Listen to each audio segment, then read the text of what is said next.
Kita sering kan masuk ke kamar, tapi tiba-tiba lupa mau ambil apa? Atau kita susah sekali mengingat nama artis yang baru saja muncul di TV. Pasti sering terjadi, ya Bapak Ibu.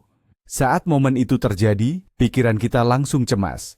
Jangan-jangan ini bukan cuma capek biasa, jangan-jangan ada yang serius? Wajar kalau kita takut. Batas antara lupa biasa dan gejala awal Alzheimer memang seringkali terlihat tipis. Padahal perbedaannya sangat besar loh. Hari ini kita akan bahas tuntas masalah ini sekali untuk selamanya. Saya akan tunjukkan 5 perbedaan mendasar antara lupa yang normal dengan gejala Alzheimer yang harus kita waspadai.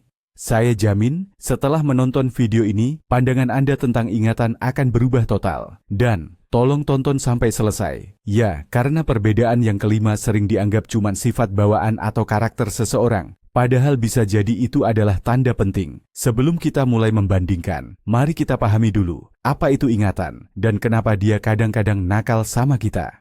Bayangkan saja otak kita ini seperti sebuah perpustakaan raksasa. Setiap hari kita masukkan buku-buku baru ke sana. Ada nama orang, ada peristiwa, ada fakta. Seiring bertambahnya usia, si pustakawan, yaitu otak kita, bekerja agak melambat. Kadang dia salah meletakkan buku di rak. Jadi kita butuh waktu lebih lama untuk mencarinya. Inilah yang disebut lupa biasa atau pikun karena usia. Masalahnya cuma diproses mengambil kembali informasi. Nah, kalau penyakit Alzheimer itu cerita yang sama sekali berbeda. Ini bukan pustakawan yang lambat. Ini adalah proses yang menghancurkan buku dan raknya itu sendiri. Sel-sel saraf di otak rusak dan mati. Informasinya tidak hanya hilang sementara, melainkan hilang untuk selamanya. Jadi, penting untuk diingat. Lupa biasa adalah gangguan dalam pencarian, sedangkan Alzheimer adalah kehancuran arsipnya. Mari kita lihat bagaimana perbedaan ini terlihat dalam kehidupan sehari-hari. Nah, ini dia perbedaan kunci yang pertama. Lupa detail melawan lupa seluruh peristiwa. Coba kita bayangkan satu contoh sederhana. Bapak atau ibu baru saja teleponan sama teman. Kalau yang bapak atau ibu alami hanya lupa biasa karena faktor usia, yang terlupa itu mungkin cuma detail kecil dari obrolan tadi. Misalnya, bapak atau ibu tidak ingat nama restoran yang disarankan teman tadi. Tapi, bapak atau ibu pasti ingat betul fakta percakapan itu terjadi, ingat topik utamanya, dan tahu emosi apa yang dirasakan saat itu. Artinya, otak kita cuma melewatkan detail kecil, tapi gambaran besarnya tetap utuh. Ini mirip seperti satu adegan film yang dipotong satu kalimat yang tidak penting. Alur ceritanya tidak terganggu, kan? Bapak atau ibu bahkan bisa bilang pada diri sendiri, saya yakin betul tadi kami ngobrolin soal makanan, tapi namanya kok bisa hilang dari ingatan. Ya, ini adalah proses yang sangat wajar dan normal, yang bisa terjadi pada siapa saja, terutama kalau kita sedang lelah atau terlalu banyak menerima informasi. Otak kita sedang mengoptimalkan penyimpanan data, membuang hal-hal yang dianggapnya kurang penting atau sekadar tempelan. Sekarang, mari kita lihat kondisi yang sama ini, namun dari sudut pandang seseorang dengan penyakit Alzheimer pada stadium awal. Dia tidak hanya sekadar lupa nama restoran, dia bahkan bisa lupa sepenuhnya bahwa percakapan telepon itu pernah terjadi. Jika Anda bertanya kepadanya, ingatkah kita kemarin bicara dengan Alex? Dia akan benar-benar kaget dan menjawab bahwa tidak ada percakapan sama sekali. Bagi penderita, kejadian itu memang tidak tersimpan dalam ingatan. Peristiwa itu seolah-olah sudah terhapus. Dan, seberapapun Anda mencoba mengingatkannya, hal itu tidak akan membantu untuk mengembalikan memori tersebut. Ini terjadi karena penyakit Alzheimer menyerang hipokampus, yaitu area otak yang bertanggung jawab dalam pembentukan memori baru. Jadi, informasi baru ini memang tidak terekam atau tersimpan di dalam otak, layaknya data yang gagal tersimpan pada hard disk. Secara visual, ini bisa diibaratkan begini. Jika Anda lupa biasa, Anda mencari berkas U-file di komputer dan tidak menemukannya. Tapi Anda tahu, berkas itu ada di suatu tempat. Namun, pada kasus Alzheimer, sistem otak bahkan tidak pernah mencoba menyimpan berkas itu sama sekali. Inilah perbedaan mendasar yang sangat mempengaruhi seluruh kehidupan penderita. Sebab, realitas dan dunianya terbentuk dari serangkaian peristiwa yang telah terhapus seperti ini. Mari kita telaah lebih jauh bagaimana mekanisme ini bekerja. Ketika otak kita yang sehat lupa akan sesuatu, ini seringkali hanya masalah konsolidasi, yaitu penguatan, atau masalah pengambilan kembali informasi. Mungkin pada saat pembicaraan, perhatian Anda teralihkan, sehingga informasi tersebut tidak sempat mengunci atau tersimpan dengan baik. Atau bisa jadi, jalur-jalur saraf yang menyimpan memori itu sedang melemah sementara waktu. Namun, memori itu sendiri, ibarat buku yang tersimpan dalam perpustakaan pikiran kita, sebetulnya masih utuh.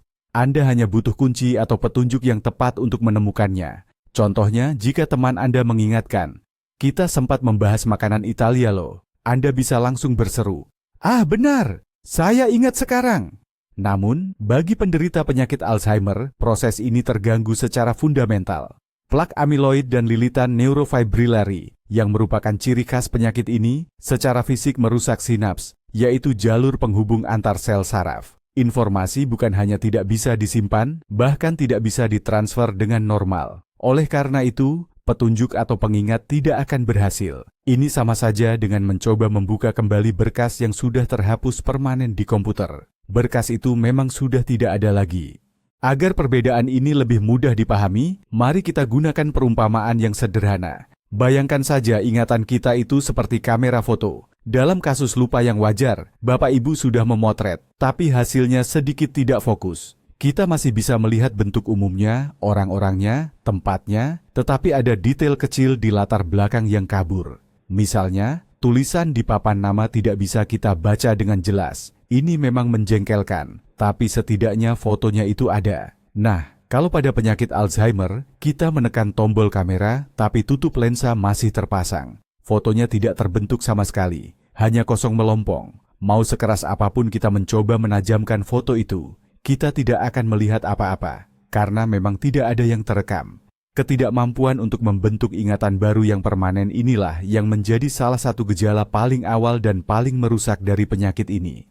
Ini bukan hanya sekadar kegagalan memori, tapi seperti lubang besar dalam hidup itu sendiri. Ketika potongan-potongan utuh dari sehari atau seminggu hilang, seolah-olah hal itu tidak pernah terjadi bagi orang tersebut.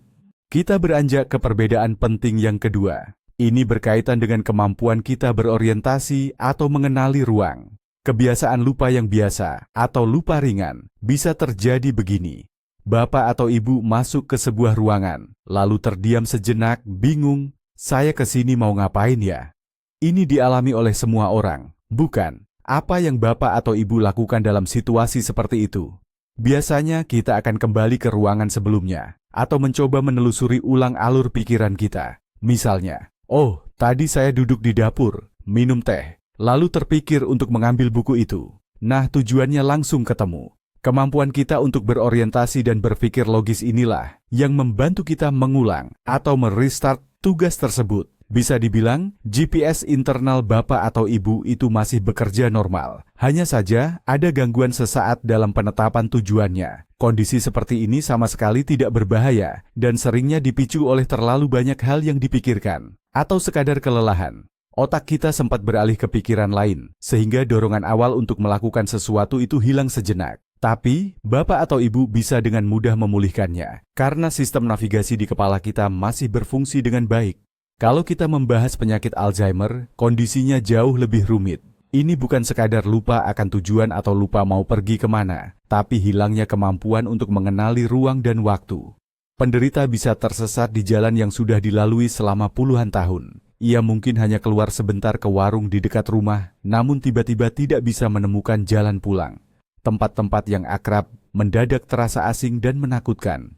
Ini bukan lagi sekadar pikun biasa. Ini adalah kegagalan fungsi bagian otak yang bertugas membangun peta mental dunia di sekitar kita. Gejala ini juga terlihat dari disorientasi waktu. Penderita bisa tidak tahu hari apa sekarang, bulan apa, atau bahkan tahun berapa. Ia bisa saja berpikir ini masih tahun 1985 dan bersiap untuk berangkat kerja, padahal ia sudah lama pensiun. Ini adalah kondisi kebingungan yang sangat mendalam, di mana dunia di sekitar mereka berhenti menjadi hal yang mudah dipahami dan diprediksi. Secara visual, ini bisa digambarkan seperti saat semua peta di alat navigasi, GPS, Anda tiba-tiba menghilang. Kenapa hal ini bisa terjadi? Jawabannya, penyakit Alzheimer ini seringkali mulai menyerang bagian otak yang bertanggung jawab atas orientasi ruang, yaitu lobus parietal. Bagian otak inilah yang mengatur persepsi ruang kita, kemampuan menilai jarak, mengenali objek, dan bagaimana kita berorientasi di lingkungan. Ketika jaringan saraf ini mulai hancur, seseorang akan kehilangan kemampuan untuk membaca lingkungan sekitarnya. Dia bisa melihat rumahnya, tapi tidak bisa memosisikannya dalam peta lingkungan di dalam benaknya. Dia menatap kalender, tapi angka dan nama bulan sudah tidak lagi bermakna. Ini adalah defisit atau kekurangan fungsi kognitif yang dampaknya jauh melampaui sekadar masalah memori. Jadi, jika ada kerabat kita yang sepuh sekali-sekali salah belok di kota asing, mungkin itu karena sedang stres. Namun, jika ia mulai tersesat di halaman rumahnya sendiri, ini adalah gejala yang sangat serius dan mengkhawatirkan yang butuh perhatian segera dari spesialis. Ingat, ini bukan hanya pikun wajar karena faktor usia, melainkan pertanda adanya kerusakan struktural pada otak. Mari kita bongkar mitos populer ini. Orang tua itu wajar kalau gampang hilang arah. Ini adalah kesalahpahaman yang sangat berbahaya. Memang benar, seiring bertambahnya usia, reaksi bisa melambat dan butuh waktu lebih lama untuk menghafal rute baru. Itu wajar. Tapi, kalau sampai tersesat di lingkungan yang sudah sangat dikenal dan akrab, itu bukan normal. Itu sudah lampu merah. Coba bayangkan seperti menyetir. Pengemudi lansia mungkin menyetir lebih pelan atau parkir lebih hati-hati. Ini wajar dan biasa. Namun, jika ia sudah duduk di belakang kemudi dan tiba-tiba lupa bagaimana cara pulang ke rumahnya sendiri atau bahkan tertukar antara pedal gas dan rem, ini bukan lagi masalah usia, ini sudah indikasi adanya penyakit atau gangguan.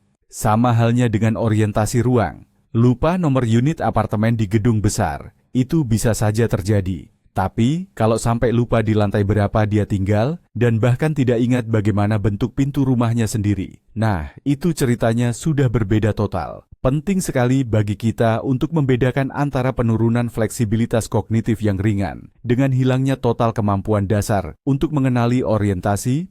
Perbedaan ketiga yang sering membuat kita bingung adalah soal kesulitan mencari kata atau masalah berbicara. Dalam kondisi lupa yang normal, kita semua pernah mengalami apa yang disebut fenomena di ujung lidah, tip of the tongue.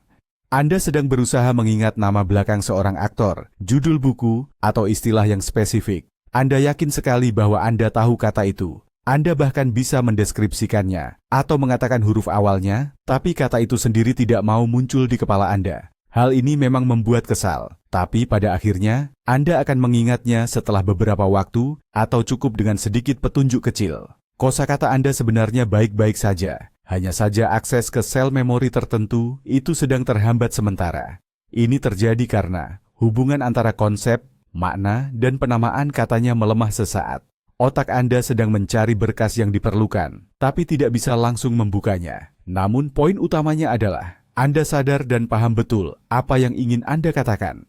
Untuk penderita Alzheimer, masalah bicara yang timbul sifatnya benar-benar berbeda. Ini bukan sekadar susah mencari kata. Penderitanya mulai kehilangan perbendaharaan kata atau kosakata mereka. Mereka bisa mengganti kata dengan yang salah, tapi mirip dari segi arti atau bunyinya. Contohnya, alih-alih mengatakan jam tangan, mereka mungkin menyebutnya alat penunjuk waktu yang dipakai di tangan. Penderitanya hanya bisa merangkai kalimat yang sangat sederhana dan terpotong-potong. Seringkali mereka berhenti di tengah kalimat karena benar-benar lupa alur pembicaraan dan melupakan apa yang hendak mereka sampaikan. Cara bicara mereka menjadi minim dan tidak kaya. Sulit bagi mereka untuk terlibat dalam dialog, apalagi mengikuti apa yang dipikirkan lawan bicaranya. Mereka tidak hanya lupa kata itu, tetapi juga lupa makna atau arti dari kata tersebut. Lambat laun, kondisi ini bisa berakhir pada kebisuan total. Mereka berhenti berbicara karena proses merangkai kalimat sudah menjadi tugas yang terlalu berat dan sulit untuk diatasi. Ini bukan gangguan sementara, melainkan kerusakan progresif pada pusat-pusat bahasa dan bicara yang ada di otak. Kenapa orang dengan penyakit Alzheimer mengalami gangguan bicara yang dikenal sebagai afasia? Ini karena adanya kerusakan pada area tertentu di otak besar, yaitu di lobus temporal dan lobus frontal.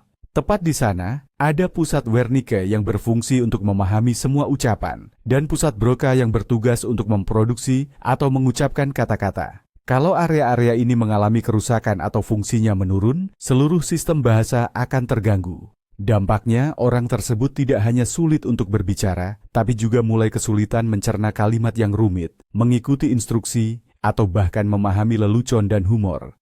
Komunikasi mereka dengan dunia luar jadi menyempit, hanya tersisa pada struktur yang paling mendasar saja. Bayangkan seperti kita mencoba memakai kamus, tapi separuh halamannya sudah sobek, dan semua definisinya sudah terhapus. Kita melihat kata itu, tapi tidak mengerti artinya, atau tidak bisa menemukan sinonimnya. Nah, begitulah kondisi sistem bicara orang yang menderita demensia. Jadi, ketika orang yang kita kasihi mulai kesulitan serius dalam berkomunikasi, itu bukan karena mereka malas atau sengaja keras kepala. Itu adalah gejala yang jelas dari penyakitnya.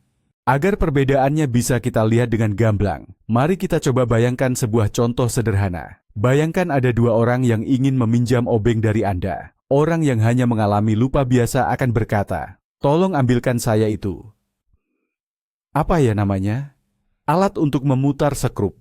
Yang dari besi, ada pegangannya. Aduh, saya lupa namanya. Perhatikan, dia masih bisa menjelaskan dengan jelas kegunaan dan bentuk benda tersebut. Dia juga sadar kalau dia lupa kata-katanya. Artinya komunikasinya tetap berjalan efektif, meskipun dia kesulitan sejenak. Sementara orang yang menderita penyakit Alzheimer mungkin akan bilang, "Tolong, berikan saya itu." Untuk pekerjaan, diputar, letaknya di sana. Ucapannya terpotong-potong. Dia hanya memakai kata-kata yang umum dan tidak jelas, karena kata benda spesifik sudah hilang dari ingatannya. Dia tidak bisa mendeskripsikan benda itu, sebab hubungan antara objek, nama, dan fungsinya di dalam otak sudah terputus. Nah, inilah yang membedakan antara sekadar mencari kata dan kehilangan kata secara permanen. Perbedaan kunci yang keempat, Bapak Ibu, adalah tentang kualitas keputusan yang kita ambil. Kita semua pasti pernah membuat kesalahan dan mengambil keputusan yang kurang tepat. Itu wajar, kan? Misalnya, kita mungkin terbawa emosi saat membeli barang yang harganya mahal, lalu belakangan kita menyesalinya. Atau, lupa bayar tagihan tepat waktu, dan akhirnya malah kena denda. Hal seperti ini sering terjadi. Ini adalah bagian dari pengalaman kita sebagai manusia. Setelah melakukan kesalahan, biasanya kita langsung ambil pelajaran. Kita berusaha keras agar tidak mengulangi kekeliruan yang sama di masa depan. Contohnya, kita akan memasang pengingat di HP kita, agar tidak ada lagi tagihan yang terlewat. Ini menunjukkan bahwa kemampuan kita untuk berpikir kritis dan belajar dari kekeliruan itu masih utuh. Kesalahan tersebut hanyalah kesalahan penilaian yang normal, yang hanya terjadi sesekali. Kesalahan semacam ini tidak merusak kecakapan perilaku kita secara umum dan tidak membahayakan kesejahteraan kita. Meskipun kadang kita bertindak gegabah atau impulsif, kita tetap sadar dan mengerti konsekuensi dari tindakan yang sudah kita lakukan. Pada kasus Alzheimer, apa yang terjadi itu lain lagi. Ini bukan sekadar lupa-lupa biasa, tapi penurunan kemampuan mengambil keputusan yang tepat secara sistematis dan terus-menerus. Ini terjadi karena ada kerusakan pada bagian depan otak yang bertanggung jawab atas fungsi eksekutif, seperti kemampuan merencanakan sesuatu, menilai risiko, dan menahan diri. Penderitanya bisa saja mulai menghabiskan uang dalam jumlah besar untuk hal-hal yang tidak penting, bahkan gampang sekali menjadi korban penipuan. Ini karena kemampuan berpikir kritis mereka sudah hilang. Mereka juga mungkin berhenti menjaga kebersihan diri, bukan karena malas, tetapi karena otaknya sudah tidak lagi memahami apa gunanya hal tersebut. Contoh jelas lainnya adalah masalah pakaian. Seseorang bisa memakai jaket tebal saat cuaca panas terik, atau sebaliknya, keluar rumah dengan hanya mengenakan kemeja tipis saat suhu dingin sekali. Hal ini terjadi karena otaknya tidak bisa lagi menilai dengan benar kondisi lingkungan sekitar dan mengambil tindakan yang sesuai. Gejala yang satu ini sangat berbahaya. Bapak Ibu, ini bukan lagi soal kenyamanan, tapi sudah mengancam keselamatan kita sendiri secara langsung. Kalau sekadar lupa nama teman memang menjengkelkan, tapi kalau sampai tidak bisa mengenali modus penipuan, risikonya bisa kehilangan semua uang tabungan atau uang pensiun yang sudah dikumpulkan. Kehilangan kunci rumah memang membuat kesal, tapi kalau lupa mematikan kompor gas atau membiarkan pintu utama terbuka, ini bisa berujung pada bencana atau tragedi. Nah, penting sekali untuk dipahami, ini bukan cuma sekadar pikun biasa atau dianggap sebagai ulah aneh-aneh karena sudah tua. Ini adalah gejala penyakit yang terjadi karena ada sel-sel di bagian otak besar yang sudah rusak atau mati. Artinya, orang tersebut bukan tidak mau bersikap waras atau berhati-hati, tapi memang dia sudah tidak mampu. Otaknya sudah kehilangan kemampuan untuk menganalisis situasi dan memprediksi apa akibatnya nanti. Dia hanya bisa hidup di momen itu saja, tidak bisa lagi menyambungkan logika sebab akibat. Oleh karena itu, mengontrol masalah keuangan dan memastikan keamanan di rumah tangga menjadi sangat penting, bahkan sejak penyakit ini baru dimulai di tahap awal. Supaya lebih gampang dicerna, coba kita pakai perumpamaan lagi. Ya, bayangkan begini, Membuat keputusan itu seperti mengendalikan kapal. Orang yang sehat itu ibaratnya kapten kapal yang sudah berpengalaman. Kadang, dia bisa saja salah ambil jalur karena badai atau kabut. Tapi, dia masih bisa lihat peta, dia tahu tujuannya kemana, dan dia bisa membetulkan kesalahannya. Intinya, dia yang pegang kendali penuh atas kapal itu. Nah, sementara orang dengan penyakit Alzheimer, itu seperti berada di kapal tanpa kemudi dan tanpa peta. Dia hanya terombang-ambing, pasrah mengikuti arus. Dia tidak bisa menentukan arah, tidak bisa menghindari karang berbahaya, karena semua alat navigasinya sudah rusak. Dia bisa saja tiba-tiba melakukan gerakan yang kacau dan membahayakan, sebab dia bukan lagi kapten, melainkan hanya seorang penumpang di kapal yang tidak terkendali. Inilah bedanya. Kehilangan kendali total atas hidup dan keputusan, itulah yang membedakan penyakit ini dari sekadar salah langkah atau kekhilafan biasa. Nah, sekarang kita masuk ke perbedaan yang kelima. Ini yang paling tipis dan sering luput dari perhatian kita, yaitu soal perubahan mood atau suasana hati dengan perubahan sifat dasar seseorang. Dalam hidup ini, namanya juga manusia, pasti ada saatnya kita di atas dan ada saatnya kita di bawah. Kita bisa jadi gampang marah karena urusan kantor, sedih karena bertengkar dengan keluarga, atau bahkan jadi lesu dan malas karena terlalu capek. Itu semua adalah reaksi yang sangat wajar terhadap hal-hal yang terjadi di luar diri kita. Memang suasana hati kita berubah-ubah, tapi yang namanya kepribadian dasar kita, watak kita, itu tetap stabil. Kita tahu persis bagaimana kebiasaan kita, nilai-nilai yang kita pegang, dan cara kita merespons dunia ini. Kalau misalnya bapak atau ibu memang dasarnya orang yang tenang, bahkan saat menghadapi stres berat sekalipun, kemungkinan besar kita akan mencari solusi yang baik, bukannya malah panik atau histeris. Perubahan moodna seperti ini sifatnya bisa kita duga dan bisa kita jelaskan. Sebabnya, itu semua adalah bagian dari kehidupan emosional yang sehat. Saat seseorang mengidap penyakit Alzheimer, seringkali terjadi perubahan sifat atau kepribadian yang sangat mendasar dan sulit dipahami. Misalnya, orang yang tadinya dikenal sebagai selalu ceria dan bintangnya pesta, tiba-tiba bisa menjadi tertutup dan tidak peduli, apatis. Bahkan, sosok yang dulunya tenang dan sabar bisa berubah drastis menjadi mudah curiga, cemas berlebihan, bahkan sering marah atau agresif. Semua perubahan ini terjadi tanpa ada pemicu dari luar yang terlihat. Karena lupa meletakkan barang, dia mungkin mulai menuduh orang terdekatnya sendiri sebagai pencuri. Ia juga bisa mengalami depresi berat atau tiba-tiba dilanda rasa takut yang tidak jelas asalnya. Rasanya seperti kepribadiannya digantikan orang lain. Ia tidak lagi menjadi diri yang kita kenal. Hal ini terjadi karena penyakit ini menyerang tidak hanya pusat ingatan di otak, tapi juga sistem limbik yang mengontrol emosi dan perilaku kita. Jadi, ini bukan masalah perubahan watak atau karakter yang memburuk. Ini adalah gejala nyata dari kerusakan pada otak itu sendiri. Kenapa perubahan-perubahan ini seringkali sangat sulit dikenali? Karena kita cenderung menganggapnya disebabkan oleh hal-hal biasa. Ayah jadi rewel. Itu wajar karena faktor usia. Atau, ibu memang selalu sedikit cemas, mungkin sekarang kecemasannya sedang kambuh saja. Anggota keluarga bisa bertahun-tahun tidak menyadari bahwa itu bukan sifat bawaan, melainkan gejala dari suatu penyakit. Ini akan semakin rumit ketika orang tersebut mulai bersikap curigaan dan sulit percaya pada orang lain. Ia mungkin menolak bantuan, menyembunyikan masalahnya, bahkan menuduh orang-orang yang paling dekat dengannya. Tentu saja hal ini menimbulkan beban emosional yang sangat besar bagi keluarga. Penting untuk kita ingat bahwa di balik semua perubahan ini, yang berperan bukanlah niat buruk, melainkan penyakit. Orang tersebut tidak bisa mengendalikan emosi ini. Otaknya mengirimkan sinyal yang keliru, membuatnya merasa terancam di situasi yang sebenarnya aman. Menunjukkan rasa iba dan pengertian dalam kondisi seperti ini jauh lebih penting ketimbang kita mencoba meyakinkan atau membuktikan bahwa ia salah. Nah, kita akhiri sesi ini dengan membahas mitos yang terakhir. Mitosnya berbunyi, ini cuma depresi biasa, bukan Alzheimer. Memang benar, gejala depresi dan rasa apatis seringkali sangat mirip dengan tanda-tanda awal demensia. Bahkan, depresi itu sendiri merupakan faktor risiko yang bisa memicu perkembangan penyakit Alzheimer. Namun, ada satu perbedaan yang sangat mendasar. Pada kasus depresi murni, orang tersebut biasanya akan mengeluhkan daya ingatnya. Mereka sangat cemas dengan kondisi mereka. Mereka akan bilang, "Dokter, saya sering lupa semua hal. Pasti ada yang salah dengan saya." Sebaliknya, orang yang baru mengalami demensia awal justru sering menyangkal masalahnya atau bahkan tidak menyadari bahwa ia punya masalah. Kondisi ini disebut anosognosia. Saat ditanya soal ingatan, mereka bisa menjawab, "Saya baik-baik saja. Tidak ada yang salah dengan saya." Justru, orang-orang terdekat atau keluargalah yang mulai merasa khawatir dan mencari pertolongan. Tentu saja, diagnosis yang pasti hanya bisa ditegakkan oleh dokter setelah melalui pemeriksaan menyeluruh. Tapi, perbedaan dalam cara seseorang menyikapi dan menyadari masalahnya ini adalah penanda diagnostik penting yang wajib kita perhatikan.